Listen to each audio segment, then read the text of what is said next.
Well, he doesn't care because he slammed it. শেষ ওভারে জয়ের জন্য রংপুর রাইডার্সের প্রয়োজন ছিল ২৬ রান। কাইল মায়ার্সের করা ২০তম ওভারের প্রথম বলেই ছক্কা মেরে রাইডার্সদের স্বপ্ন দেখাতে শুরু করেন নুরুল হাসান সোহান। পরের ৪ বলে আরও ৪ বাউন্ডারি হাঁকিয়ে সমীকরণ সহজ করেন তিনি। তাতে সমীকরণ দাঁড়ায় ১ বলে ২ রানে। শেষ বলে ছক্কা হাঁকিয়ে জয় নিশ্চিত করেন রংপুরের অধিনায়ক। ৬ ম্যাচ খেলে অপরাজিতই রইল রংপুর।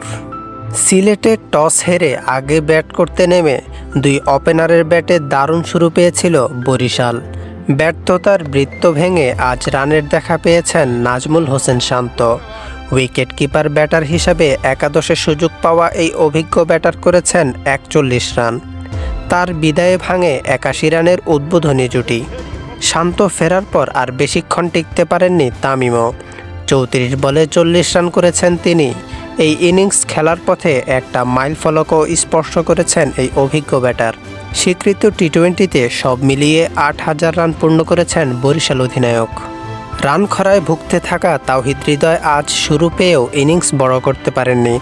১৮ বলে ২৩ রান এসেছে তার ব্যাট থেকে। মিডল অর্ডারে সুবিধা করতে পারেননি মাহমুদুল্লাহ রিয়াদ। ৪ বলে ২ রান করেছেন তিনি।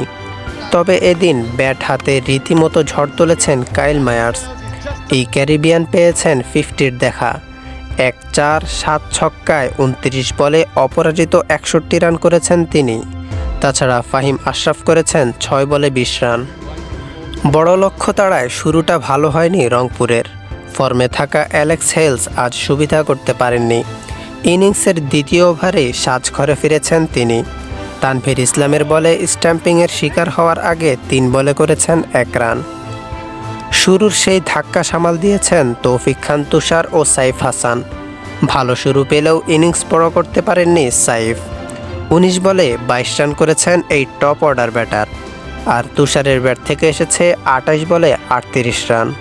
৬৬ রানে ৩ উইকেট হারানোর পর দলের হাল ধরেন খুশদিল শাহ ও ইফতেখার আহমেদ। ৩৬ বলে ৪৮ রান করে ইফতেখার সাজঘরে ফিরলে ভাঙে ৯১ রানের জুটি। আর খুশদিলের ব্যাট থেকে এসেছে ২৪ বলে ৪৮ রান। শেষ দিকে ক্যামিওতে ঝলক দেখিয়েছেন নুরুল হাসান সোহান। প্রায় অসম্ভবকেই যেন সম্ভব করলেন তিনি। শেষ ওভারে যখন ২৬ রান দরকার, তখন মায়ার্সের করা ওভারের ৬ বলের সবকটিতেই বাউন্ডারি হাঁকিয়েছেন রংপুর অধিনায়ক।